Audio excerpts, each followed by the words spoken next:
Good morning students, साथियों, सुप्रभात सभी को। कामना करता हूँ सभी अच्छे होंगे, स्वस्थ होंगे सब।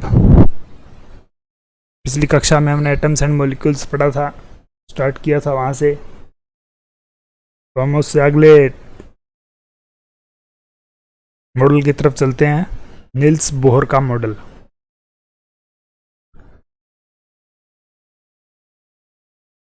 नील्स बोहर का मॉडल का परमाणु मॉडल।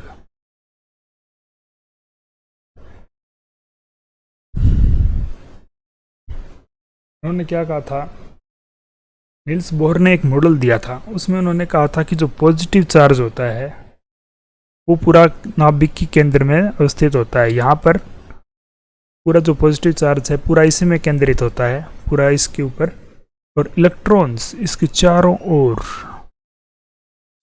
ओर कक्षाओं में चक्कर लगाते हैं। ये था नील्स बोहर मॉडल। जैसे इलेक्ट्रॉन्स यहाँ पर है, इस कक्षा में यहाँ पर है, और यहाँ पॉजिटिव चार्ज जो है वो पूरा नाभिक में केंद्रित है, और इलेक्ट्रॉन नाभिक के चारों ओर स्थायी वृत्ताकार में चक्कर लगाते हैं, और इसको हम कहते हैं एनर्जी लेवल। जैसे एनर्जी लेवल ये 1 है, जैसे n इसको कहूँ तो n इक्वल टू 1, यहाँ n इक्वल टू 2, ऐसे सोन चलता रहेगा यहाँ तक। और उन्होंने इन लेवल्स को KLMN, इनकी वैल्यू उन्होंने KLMN में दर्शाई थी, या 1 2 3 आप इसको कह सकते हैं, 1 2 3 ऐसे, ठीक है, करके n तक। तो उन्होंने कहा था प्रत्येक कक्षा में अधिकतम इलेक्ट्रॉन, प्रत्येक कक्षा में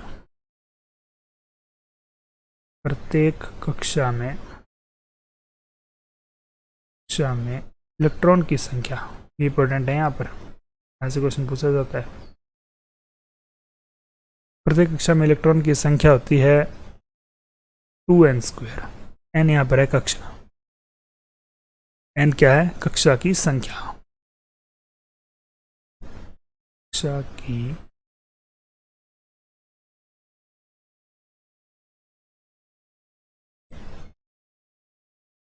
ठीक है मित्रों।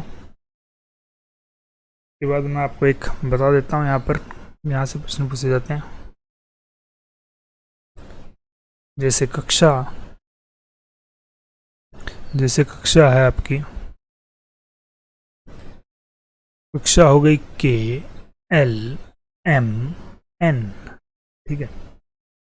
और यहाँ पर नंबर ऑफ एनर्जी लेवल क्या होगा इसका, 1 2 3 4। मैक्सिमम इलेक्ट्रॉन्स कितने होंगे, मैक्सिमम इलेक्ट्रॉन्स क्या होंगे, यहाँ पर 2 का 1 का स्क्वायर, यहाँ पर 2 इक्वल टू 2n का स्क्वायर, 2n का स्क्वायर का फार्मूला लगा रहा हूँ, 2 3 का स्क्वायर, और ये हो गया 2 4 का स्क्वायर। कितना आ गया, ये 2, ये 8, 18, ये 32। तो मैक्सिमम इलेक्ट्रॉन एक कक्षा में संख्या कितनी होती है, ये क्वेश्चन कई बार पूछा जा चुका है। 2 8 18 32 आपको कह देंगे इलेक्ट्रॉन की संख्या, मैक्सिमम इलेक्ट्रॉन की संख्या एक कक्षा में कितनी होगी, उनका पेयर क्या होगा। ये चीज़ आपने याद रखनी है, 2 8 18 32। और ये आया कैसे, मैंने आपको ये भी बता दिया। कक्षाएं KLMN, नील्स बोहर ने कहा था K है, L है, M है और N नाम दिया, और यहाँ पर उसका एनर्जी लेवल जो है वो 1 है, ये 2 है, इसका 3 है और 4 है। और उन्होंने ये फार्मूला दिया 2n², जो आपने याद रखना है। और 2n² मैंने यहाँ पर वैल्यू पुट कर दी, 2n यहाँ पर 1 है, 2n², 2 n की वैल्यू यहाँ 3 है और 4 है। तो 2 8 18 32 ये क्वेश्चन कई बार पूछा जा चुका है कि जो मैक्सिमम इलेक्ट्रॉन्स होते हैं उनकी संख्या कितनी होती है इन कक्षाओं में। तो ये ऑप्शन दे देते हैं कई बार, 2 8 18 32, 2 8 8 18 ऐसे करके दे देते हैं, 2 8 16 32 इस टाइप से। तो आपने कंफ्यूज नहीं होना है। अब हमेशा आपको ये याद रहेगा 2n² होता है, 2n की वैल्यू 1 2 3 4 होती है, आपने पुट कर लेना है। 2n² मैक्सिमम इलेक्ट्रॉन होती है। ये वैल्यू भी पूछ लेते हैं कई बार, 2n² होता है या n² होता है, क्या होता है मैक्सिमम इलेक्ट्रॉन की संख्या। तो आपने याद रखना है n² होता है, ठीक है। एक चीज़ और कही थी उन्होंने, नीचे कर लेते हैं स्क्रीन को थोड़ी। उन्होंने कहा था कि जो इलेक्ट्रॉन, जैसे ये नाभिक है, नाभिक में पॉजिटिव चार्ज है और इलेक्ट्रॉन्स यहाँ पर इसकी कक्षा में निश्चित सर्कल वृत्ताकार में क्या करते हैं, चक्कर लगाते हैं। तो उन्होंने कहा था कि जो उसका एंगुलर मोमेंटम होता है, इलेक्ट्रॉन केवल उन्हीं कक्षाओं में चक्कर लगाते हैं जहां कोणीय संवेग, जहां angular momentum MVR angular momentum होगा। MVR ये फिजिक्स में हम पढ़ेंगे इसको, एंगुलर मोमेंटम, और ये होता है इसका, इसी कक्षाओं में चक्कर लगाते हैं। उन्होंने कहा था कि इसका जो इलेक्ट्रॉन का एंगुलर मोमेंटम होता है वो NH/2π के बराबर होता है और उसी कक्षा में चक्कर लगाता है। तो M यहाँ पर क्या है, M क्या है, मास ऑफ इलेक्ट्रॉन। M क्या है, मास ऑफ इलेक्ट्रॉन। V क्या है, इलेक्ट्रॉन की वेलोसिटी, इलेक्ट्रॉन की वेलोसिटी या वेग, हिंदी में आप इसे वेग कह सकते हैं, पंजाबी में भी वेग कहते हैं इसको।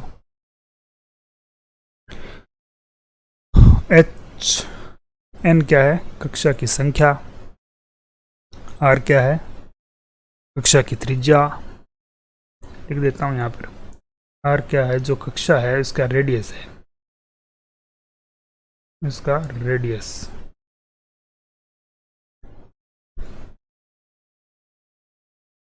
केंद्रक से रेडियस इलेक्ट्रॉन का। और H क्या है, प्लैंक्स कांस्टेंट। ये भी हम आगे डिस्कस करेंगे फिजिक्स में। प्लैंक्स कांस्टेंट होता है, n कक्षा की संख्या, Planck constant. V electricity, M mass हो गया, ये इसके बराबर होता है 2π, पाई की वैल्यू कांस्टेंट।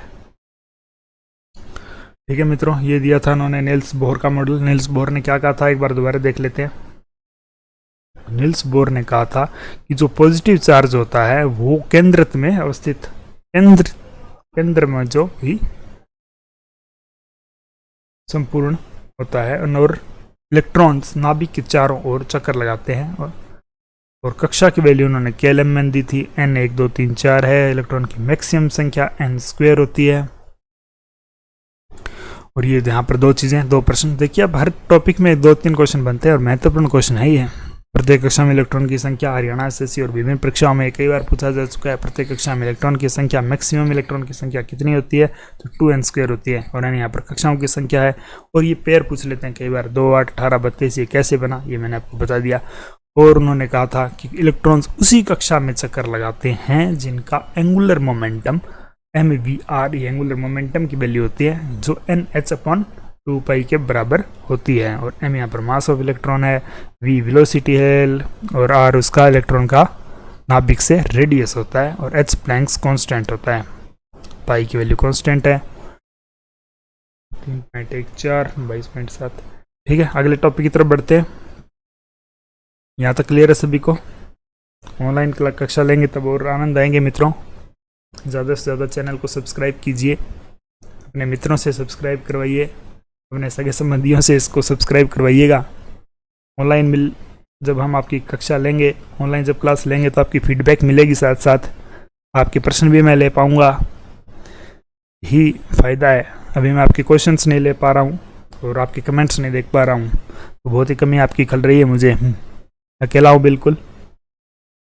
तो ज़्यादा से ज़्यादा इस चैनल को सब्सक्राइब करवाइएगा। ऑनलाइन कक्षाएं लेंगे, फिर ऑनलाइन कक्षाएं लेने का बहुत फ़ायदा है मित्रों। आपके कमेंट में देख पाऊँगा आप क्या पूछ रहे हैं, क्या आपको समझ में नहीं आया, ये पता चलेगा मुझे, वरना तो मुझे पता नहीं चल पा रहा है अभी क्या पूछना चाहते हैं आप। अपने प्रश्नस भी नहीं रख पा रहे हैं, अपने क्वेश्चंस नहीं रख पा रहे हैं।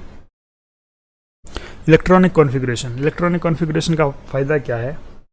इलेक्ट्रॉनिक कॉन्फ़िगरेशन से कई बार देखो मित्रों प्रश्न पूछे जाते हैं कि कौन सा इलेक्ट्रॉन ज़्यादा स्टेबल है, कौन सा, किस इलेक्ट्रॉन में, किस एटम में कितने इलेक्ट्रॉन हैं, कौन सा स्टेबल है। स्टेबल का कई बार क्वेश्चन पूछा जाता है, कौन सा एलिमेंट ज़्यादा स्टेबल है इनमें से, कौन सा रिएक्टिव ज़्यादा है। तो वहाँ पर इलेक्ट्रॉनिक कॉन्फ़िगरेशन का पता होना हमें ज़रूरी होता है। इलेक्ट्रॉनिक कॉन्फ़िगरेशन से हम पता चल जाता है हमें कि कौन सा आइटम ज़्यादा स्टेबल है, कौन सा अनस्टेबल है, और कौन सा मोर रिएक्टिव होगा, कौन सा अपना इलेक्ट्रॉन डोनेट कर सकता है, कौन सा इलेक्ट्रॉन अपना ले सकता है। तो इस प्रकार के लिए इलेक्ट्रॉनिक कॉन्फ़िगरेशन इंपॉर्टेंट होती है। इलेक्ट्रॉनिक कॉन्फ़िगरेशन कई बार जो अपने शिक्षक भर्ती परीक्षा होती है उनमें पूछ भी लेते हैं, तो यहाँ से भी कई प्रश्न आते हैं। मित्रों सभी टॉपिक मैं से करवा रहा हूँ जहाँ से प्रश्न पूछे जाते हैं, और कैसे प्रश्न पूछे जा सकते हैं वो भी आपको बता रहा हूँ। और आप जब ऑनलाइन होंगे तो अपने कमेंट्स रखेंगे, मुझे पता भी चलता रहेगा कितना आपको समझ में आ रहा है। तो इलेक्ट्रॉनिक कॉन्फ़िगरेशन का हम स्टार्ट करते हैं। इलेक्ट्रॉनिक कॉन्फ़िगरेशन को उन्होंने 4 कक्षाओं में बांटा, 4 कक्षाओं में उन्होंने बांटा। 4 कक्षाओं में हम बांटते हैं इसको। सीरियल नंबर यहाँ लिख देता हूँ, सीरियल नंबर जैसे 1 2 कर देता हूँ थोड़ी स्क्रीन। उम्मीद करता हूँ आपको समझ में आ रहा होगा सबसे ढंग से। मित्रों पढ़ाने वाले बहुत हैं यहाँ पर यूट्यूब पर, लेकिन हमें परीक्षा की दृष्टि से महत्वपूर्ण टॉपिक्स को पढ़ना है और कैसे क्वेश्चंस पूछे जाते हैं हमें, ये हमारे लिए इंपॉर्टेंट है। और मैं एक फैक्ट आपको ऐसे बता रहा हूँ जहाँ से हर बहुत ज़्यादा क्वेश्चंस पूछे जाने की उम्मीद है। मैं एक भी टॉपिक करवाया वहाँ पर कल की कक्षा में भी 2-3 क्वेश्चंस वहाँ से पूछे जाते हैं। आज की कक्षा से भी 2-3 क्वेश्चंस मैंने बता चुका हूँ, अभी 2-3 क्वेश्चंस वहाँ से पूछे जा सकते हैं। हर टॉपिक में आपको 1-2 क्वेश्चंस पूछे जाने की संभावना होती है, कहीं से भी क्वेश्चन पूछा जा सकता है। कोई भी टॉपिक ऐसा नहीं कर रहे हैं जहाँ से क्वेश्चन ना पूछा जाए, क्वेश्चन पूछा जाता है और हम कोई टॉपिक छोड़ भी नहीं रहे हैं। सबसे इम्पोर्टेंट बात तो ये। और बिल्कुल रट्टा नहीं लगाएंगे, जहाँ रट्टा लगाना होगा मैं बता दूंगा आपको क्या रट्टा लगाना है। यहाँ पर रट्टा नहीं लगाना है आपको, यहाँ पे समझना है। हमारी कोशिश यही रहेगी कि ज़्यादा से ज़्यादा आपको बताया जाए, रट्टा कम हो। रट्टा सिर्फ वैल्यू का लगाया जाता है। 4 कक्षाओं में हमने इसे बांटा। SPDF अधिकतम इलेक्ट्रॉन, जैसे ये आपको याद रखना पड़ेगा। अब ये रट्टा वाली चीज़ है। अधिकतम इलेक्ट्रॉन S में 2 होते हैं, E में 6 होते हैं, D में 10 होते हैं और F में 14 होते हैं। ये चीज़, ये रट्टा वाली चीज़ है। ये आपको इलेक्ट्रॉन याद रखने पड़ेंगे। S में कक्षा में 2 इलेक्ट्रॉन भरते हैं, P में 6 भरते हैं मैक्सिमम, D में 10 और F में 14। 2 6 10 14। सिंपल है, ये भी याद रखना। 4 का गैप है, बिल्कुल याद रख सकते हैं आप। S को 2 से स्टार्ट होता है, या याद रखना है बस। 2 के बाद देखिए 4 का गैप, इसके बाद फिर 4 का गैप, बस 4 आप प्लस करते जाइए। 2028 में भी आपको नहीं लगाना पड़ेगा। 4 की वैल्यू ऐड करते जाइए। 2 के बाद 4 जोड़ दिया 6, 6 में फिर 4 जोड़ दिया 10, 10 के बाद फिर 4 जोड़ दिया 14। तो पूरा याद नहीं रखना आपने, याद रखना 2 के बाद 4 जोड़ते जाएंगे, ठीक है। तो उन्होंने इसके बाद, ये तो बात हुई इनकी। यहाँ पर एक छोटा सा प्रिंसिपल और देख लेते हैं। अफबाऊ प्रिंसिपल आपके NCERT में दिया हुआ है। यहाँ से आपको कुछ ज़्यादा याद नहीं रखने। अफबाऊ ने क्या कहा था इतना याद रख लेना है बस। अफबाऊ ने, मैं बता देता हूँ आपको। अफबाऊ ने, अफबाऊज एक्सक्लूसिव प्रिंसिपल इंग्लिश में ये कहते हैं इसको। अफबाऊ यहाँ से कट जाएगा शायद, नीचे लिख देता हूँ थोड़ा। पिछली कक्षा में थोड़ा कट गया था यहाँ से। जब लाइव स्ट्रीम होंगे तो ये भी समस्या का एक समाधान हो जाएगा। कुछ पता नहीं चलता कहाँ से स्क्रीन कट गई है, क्योंकि वहाँ से जितना हमने किया हुआ है कैप्चर उसके हिसाब से थोड़ा कम ज़्यादा हो जाता है कई बार। तो अफबाऊ ने नियम ने क्या कहा था कि इलेक्ट्रॉन को जब हम भरते हैं कक्षाओं में, इलेक्ट्रॉन की भरने का नियम जो होता है वो बढ़ता हुआ क्रम, इलेक्ट्रॉन का बढ़ता हुआ क्रम, एनर्जी लेवल बढ़ता हुआ क्रम, लिख देता हूँ बढ़ता हुआ क्रम। ये क्या बता रहा हूँ मैं, इलेक्ट्रॉन को भरने का नियम क्रम, इलेक्ट्रॉन लेवल कक्षकों का, इलेक्ट्रॉन लेवल कक्षकों मतलब लेवल N1 2 3 4 SPDF। जैसे S को भरेंगे, फिर P को, फिर D को, फिर F को, हम इसमें एक इलेक्ट्रॉन भरेंगे, ठीक है। अब उन्होंने कहा था बढ़ता हुआ क्रम इलेक्ट्रॉन लेवल कक्षकों का बढ़ते हुए लेवल में हम भरेंगे, जैसे N1 में, फिर 2 में, फिर 3 में, फिर 4 में। ये कहा था ऑफबाउ ने। इसके बाद अगला एक छोटा सा नियम है, बस इतना याद रखना आपने, इलेक्ट्रॉन लेवल बढ़ते हुए क्रम में भरने का नियम दिया था, इतना सा याद रखना है बस, इसमें कुछ ज़्यादा नहीं है। इसके बाद हुंड का अधिकतम बहुलकता का नियम, हुंड का नियम देखते हैं। ओहो, उसके बाद हुंड हुंड हुंड का नियम, हुंड का नियम, हुंड ने कहा था, इसको बहुलकता का नियम भी कहते हैं, बहुलकता का नियम।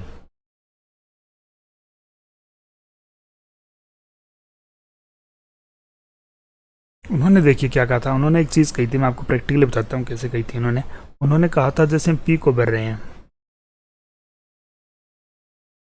जैसे हम पी को इलेक्ट्रॉन्स भर रहे हैं पी में, तो पी में हम क्या करेंगे, पहले एक इलेक्ट्रॉन यहाँ भरेंगे, दूसरा इलेक्ट्रॉन यहाँ भरेंगे, तीसरा इलेक्ट्रॉन यहाँ भरेंगे।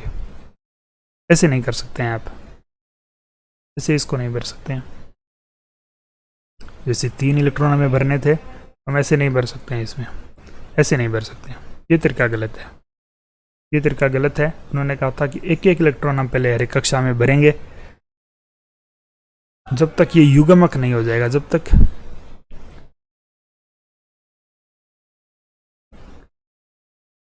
ठीक है, पहले एक एक भरेंगे फिर युग्म बनाएंगे, इन्होंने ये कहा था। हुंड का नियम क्लियर है मित्रों सबको? हुंड का नियम कहा था पहले हम एक एक इलेक्ट्रॉन भरेंगे हर कक्षा में, 2 नहीं भरेंगे, युग्म तब तक नहीं बनाएंगे तब तक एक एक इलेक्ट्रॉन हर कक्षा में नहीं होगा। उम्मीद करता हूँ समझ में आ गया होगा अब आपको। आगे चलते हैं, थोड़ा सा ये छोटे छोटे फैक्ट्स हैं आपने याद रखने हैं। हुंड का नियम क्या कहा था उन्होंने? हुंड का नियम ने कहा था, हुंड ने कहा था कि हम जब तक इलेक्ट्रॉन एक एक इलेक्ट्रॉन पहले भरेंगे, और जब युग्म तब होगा तब एक एक इलेक्ट्रॉन सब में फिल हो जाएगा। ये बात क्लियर है सबको? मैंने बता दिया यहाँ पर, यहाँ से समझ में आ गया होगा आपको। मेरी बात समझ में नहीं भी आ रही है तो यहाँ से समझ में आ गया होगा। देखिए एक एक इलेक्ट्रॉन भरेंगे पहले हर कक्षा में, और पेयर तब बनाएंगे तब एक एक समय हो जाएगा। समझ रहे बात? आगे चलते हैं। पाउली एक्सक्लूसिव, पाउली का अपवर्जन, पाउलीज एक्सक्लूसिव प्रिंसिपल। पाउली ने क्या कहा था आप देखते। पाउली ने, ये शिक्षक भर्ती परीक्षा जो होती है उनमें बहुत पूछा जाता है। उन्होंने क्या कहा था, उन्होंने क्या कहा था, उनका नियम क्या है, उसके नियम के हिसाब से पाउली, पाउली का अपवर्जन, हिंदी में इसे कहते हैं पाउली का अपवर्जन, जिसमें पाउलीज एक्सक्लूसिव प्रिंसिपल, पंजाबी में पाउली दा अपवर्जन सिद्धांत। पाउली ने क्या कहा था, एक इंपॉर्टेंट चीज मैं आपको बताता हूँ। पाउली ने क्या कहा था? पाउली ने कहा था कि फुली फील्ड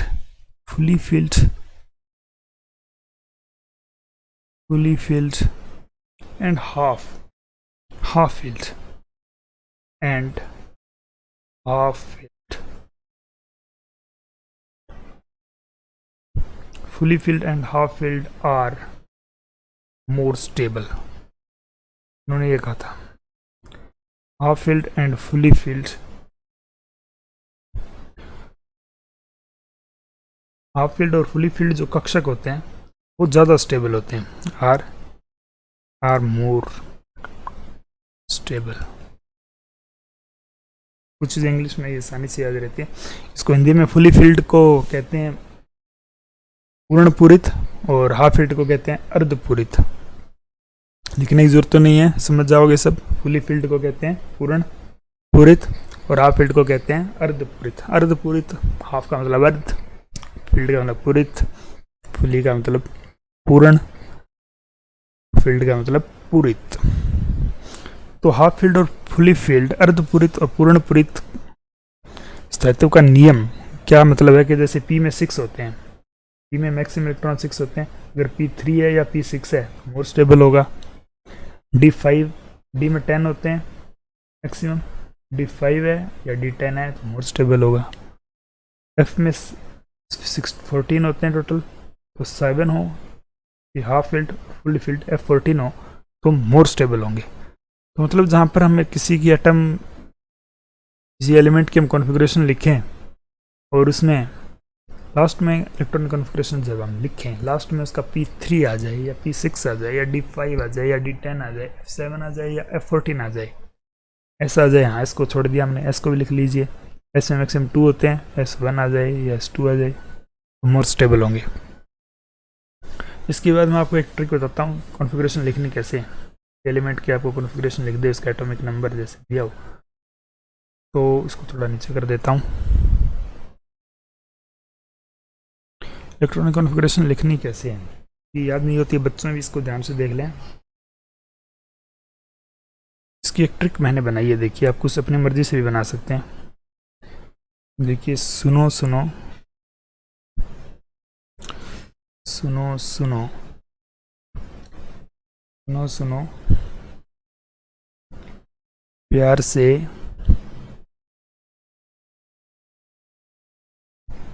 प्यार से प्यार से देखो, प्यार से देखो, प्यार से, कुछ भी बना सकते हैं आप इसे। देखो प्यार से, थोड़ा सा ऐसे, देखो प्यार से, फिर देखो प्यार से, फिर देखो प्यार से, रिपीट करना है बस। फिर देखो प्यार से, सुनो सुनो प्यार से, प्यार से देखो, प्यार से देखो, प्यार से फिर देखो, प्यार से फिर देखो, प्यार से। याद हो जाएगा। कुछ भी कर सकते हैं आप, स्टूडेंट स्टूडेंट ऐसे बना सकते हैं, प्यारे स्टूडेंट प्यारे स्टूडेंट, देखो प्यारे स्टूडेंट्स, देखो प्यारे स्टूडेंट्स, फिर देखो प्यारे स्टूडेंट्स, फिर देखो प्यारे स्टूडेंट्स, कुछ भी बना सकते हैं आप। सुनो सुनो प्यार से, प्यार से देखो, प्यार से देखो, प्यार से फिर देखो, प्यार से फिर देखो, प्यार से। इस प्रकार से आप इसको याद रख सकते हैं। कोई भी ट्रिक आप अपनी मर्जी से बना सकते हैं, लेकिन याद बना लेना इसको, लेकिन बना लेना है इसको। हम एक सॉन्ग की तरह बना लेते हैं। उसके बाद देखिए हम क्या करते हैं, इसमें 1s, यहाँ से 1 से शुरू करते हैं, ये 2s, फिर कहाँ है S, 3s, s की काउंटिंग कर रहे हैं, फिर 4s, s यहाँ है, फिर 5s, 5s, उसके बाद कहाँ पर है, सकल आइए रहा 6s, फिर क्या है 7s, s की नंबरिंग डाल रहे हैं, लास्ट में ये है 8s। नया नंबरिंग कर दिया इसकी। पहले हमने सॉन्ग बना लिया, स्टूडेंट्स स्टूडेंट्स प्यारे स्टूडेंट्स प्यारे स्टूडेंट्स, देखो प्यारे स्टूडेंट्स, देखो प्यारे स्टूडेंट्स, फिर देखो प्यारे स्टूडेंट्स, फिर देखो प्यारे स्टूडेंट्स। ठीक है, कुछ भी बना सकते हैं आप। सुनो सुनो प्यार से, प्यार से देखो, प्यार से देखो, प्यार से फिर देखो, प्यार से फिर देखो, प्यार से, कुछ भी बना सकते हैं। दोनों बता दिया मैंने, जो आपको पसंद आए उसी से याद रख लेना। ठीक है, तो उसके बाद देखिए, उसके बाद हम क्या करते हैं, उसके बाद हम P की नंबरिंग करते हैं। P स्टार्ट होगा 2 से, क्योंकि P दूसरी नंबर पर आ रहा है, ये याद रखना। एक पहले कॉलम में था, दूसरे में P यहाँ से स्टार्ट होगा 2, दूसरा P, तीसरा P यहाँ है, चौथा P कहाँ है, चौथा P यहाँ है, पांचवा P यहाँ है, छठा P यहाँ है, सातवां P यहाँ पर है। ठीक है, D कौन से कॉलम में, D तीसरे में है, तो D ऊपर नहीं है और D हो जाएगा। कलर चेंज कर देता हूँ मैं इसका, कौन सा कलर लें, ये ले लें। 3 से स्टार्ट होगा 3D, फिर 4D, 5D, फिर 6D, 6D तक है। उसके बाद F की नंबरिंग करेंगे। F देखिए कहाँ से स्टार्ट हो रहा है, F चौथे कॉलम में है, F चौथे कॉलम में, तो यहाँ पर 4 डालिए, और तो नहीं कोई, 4F, 5F हो गया पूरा कंप्लीट। अब देखिए ये बन गया आपकी इलेक्ट्रॉनिक कॉन्फ़िगरेशन। अब आप कहीं से भी कर सकते हैं, इसको याद रख सकते हैं। 1s, 2s, 2p, 3s, 3p, 4s, 3D 4p 5s 4D 5p 6s 4f 5D 6p 7s 5f 6D 7p 8s। ठीक है, इसको मैं ऐसे लिख देता हूँ एक बार, नीचे मैं लाइन में लिख देता हूँ इसको।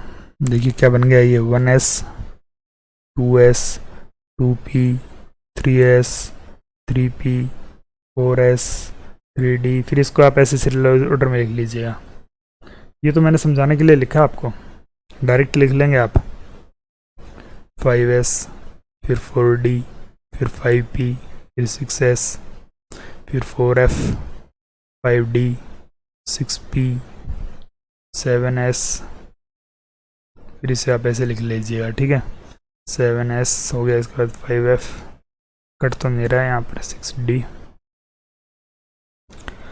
नीचे कर देते हैं थोड़ा, 6D के बाद 7p 8s। ऐसे पूरा टेबल बनाने की जरूरत नहीं पड़ेगी आपको, बाद में प्रैक्टिस हो जाएगी, आप सीधा लिखेंगे स्टूडेंट। यहाँ से देखिए स्टूडेंट स्टूडेंट्स प्यारे स्टूडेंट्स प्यारे स्टूडेंट्स, फिर यहाँ पर नंबरिंग कर देंगे, इसको एक लाइन में लिख लेंगे, वहाँ पर नंबरिंग कर देंगे। बस ये तो मैंने आपको समझाने के लिए बताया यहाँ पर। तो जैसे हमें लिखनी हो इलेक्ट्रॉनिक कॉन्फ़िगरेशन, जैसे लिखनी हो, हमें आर्गन की लिखनी हो, जैसे आर्गन की मैं चेंज कर लेते हैं थोड़ा, जैसे आर्गन की में लिखनी हो,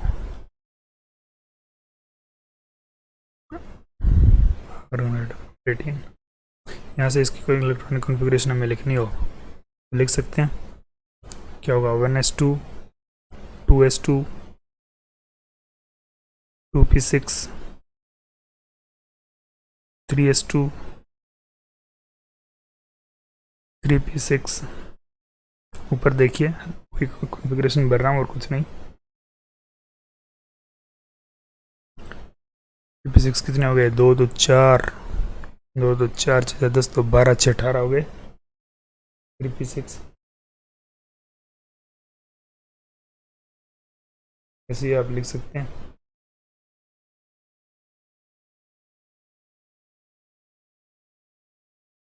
इस प्रकार से आप इसको इसकी इलेक्ट्रॉनिक कॉन्फ़िगरेशन लिखते हैं। और जैसे ये आपका आया p6 तो ये क्या हुआ, मोर स्टेबल है, हाफ कॉन्फ़िगरेशन में आ जाए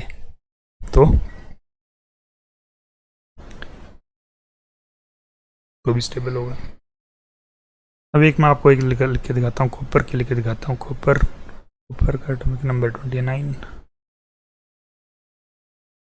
जैसे लिखेंगे 1s2 2s2 2p6 3s2 कितने हो गए, 2 2 4 6 10 तो 12 3p6 4s। यहाँ देखिए यहाँ चीज़ देखने वाली है।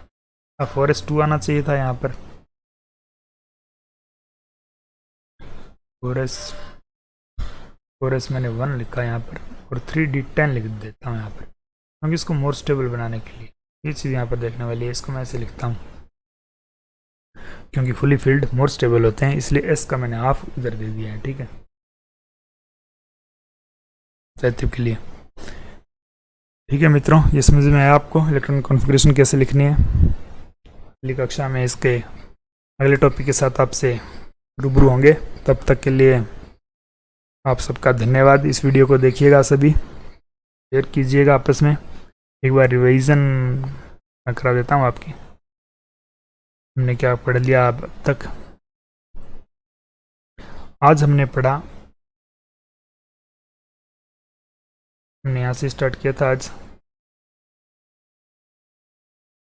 नील्स बोर का परमाणु मॉडल। नील्स बोर ने कहा था कि जो पॉजिटिव चार्ज होता है पूरा नाभिक में के अंदर नाभिक में होता है पूरा, और इलेक्ट्रॉन्स उसकी कक्षा में चक्कर लगाते हैं। और KLMN उनकी वैल्यू दी थी, KLMN 1 2 3 कक्षा में। और इलेक्ट्रॉन्स की संख्या हमने मैक्सिमम 2n² होती है, और K में कितनी होगी उसके हिसाब से हमने देखा था 2 8 18 32। और उन्होंने कहा था इलेक्ट्रॉन उसी कक्षा में चक्कर लगाते हैं जिनका angular momentum MVR angular momentum होता है वो NH/2π के बराबर होता है। मास ऑफ इलेक्ट्रॉन, वेलोसिटी या रेडियस, n क्या नंबर ऑफ इलेक्ट्रॉन्स क्या है मित्रों, n कक्षा की संख्या है, n कक्षा की संख्या है 1 2 3। इसके बाद हमने इलेक्ट्रॉनिक कॉन्फ़िगरेशन देखी। इलेक्ट्रॉनिक कॉन्फ़िगरेशन SPDF, इसमें 2, 6, 10, 14 होते हैं, चर का होता है। अफबाऊ ने कहा था कि इलेक्ट्रॉन लेवल बढ़ते हुए कक्षाओं में भरते हैं। हुंड ने कहा था कि जब तक एक एक पेयर ना हो हम डबल नहीं करते हैं, सब एक एक भरते हैं पहले। पाउलीज एक्सक्लूसिव प्रिंसिपल ने कहा था कि हाफ फील्ड और फुली फील्ड मोर स्टेबल होते हैं, जैसे P3 P6 हुआ, D5 D10 हुआ, F7 F14 हुआ, हाफ फील्ड हो या फुली फील्ड हो, ये मोर स्टेबल होते हैं। उसके बाद हमने कॉन्फ़िगरेशन लिखने का तरीका देखा, हमने इसके शॉर्टकट की देखा और इसको लिखते कैसे हैं, और आर्गन की और कॉपर की हमने इलेक्ट्रॉनिक कॉन्फ़िगरेशन लिख कर देखी। तो इसमें करते क्या है, एक महत्वपूर्ण तथ्य इसमें ये है कि जैसे आपने लिखा 29 हमें बनाना था, ठीक है, तो हमने वहाँ पर 4s2 और 3d9 लिखने की बजाय यहाँ पर हम क्या लिखना चाहते थे, क्या लिख सकते हैं, आता क्या, अगर आप ऐसे रेगुलर इसको लिखते तो यहाँ पर ये आता, यहाँ पर होता क्या 4s2, आप क्योंकि इसमें तो 2 इलेक्ट्रॉन भर सकते हैं, और 3d9 ये आता ओरिजिनल में, ठीक है। तो हमने क्या लगाया यहाँ पर, हमने पाउलीज एक्सक्लूजन प्रिंसिपल लगाया कि fully filled are more stable होते हैं। तो हमारी कोशिश रहती है कि हम इसको स्टेबल लिखें। स्टेबल लिखने के लिए क्या होता है कि जो S का एक इलेक्ट्रॉन हमने इसको यहाँ दे दिया ताकि ये अपने फुली फील्ड हो जाए। इसको फुली फील्ड करने के लिए हमने क्या किया, 4s1 और 3d9 लिखा, ये नहीं लिखा इसको। फिर ये इलेक्ट्रॉनिक कॉन्फ़िगरेशन आप लिखते हैं तो गलत मानी जाती है, ये गलत होगी, ये सही मानी जाएगी, ठीक है। ठीक है मित्रों, धन्यवाद। ज़्यादा से ज़्यादा सब्सक्राइब कीजिएगा। लाइव क्लासेस लेने के लिए हम बड़े आतुर हैं आपसे मिलने के लिए, आपके कमेंट्स देखने के लिए। बहुत ही अभी बिल्कुल अकेले हैं, आपकी फीडबैक हमें नहीं मिल रही है, क्या प्रश्न पूछना चाहते हैं आप, तो ज़्यादा से ज़्यादा इस क्लासेस को शेयर कीजिएगा, सब्सक्राइब करवाइएगा अपने दोस्तों से, मित्रों से, सगे संबंधियों से, और बहुत जल्द आपकी लाइव क्लासेस लें। लाइव क्लासेस में पढ़ने का आनंद कई गुना बढ़ जाएगा, क्योंकि मैं आपके कमेंट्स देखूंगा, कमेंट्स देखेंगे तो हम उसी हिसाब से पढ़ाएंगे। अभी मुझे पता नहीं चल पा रहा आपको क्या समझ में आ रहा है क्या नहीं आ रहा है, लेकिन कोशिश कर रहा हूँ कि आपको हर एक टॉपिक, हर एक पॉइंट आपको समझ में आए। थोड़ी वीडियो स्लो है मित्रों, थोड़ा इसको आप फास्ट करके देख लीजिएगा। अगर आपको स्लो लग रही है 1.5 या डबल स्पीड में देख लीजिएगा, लेकिन कॉन्सेप्ट बहुत इंपॉर्टेंट और इतनी डीपली बताए हैं मैंने कि आपको एक बार आपने यहाँ से देख लिया तो आपको बार बार पढ़ना नहीं पड़ेगा। बहुत ही बेहतरीन वीडियो है ये, कक्षा के लिए बहुत ही महत्वपूर्ण। ठीक है, धन्यवाद बहुत बहुत आपका।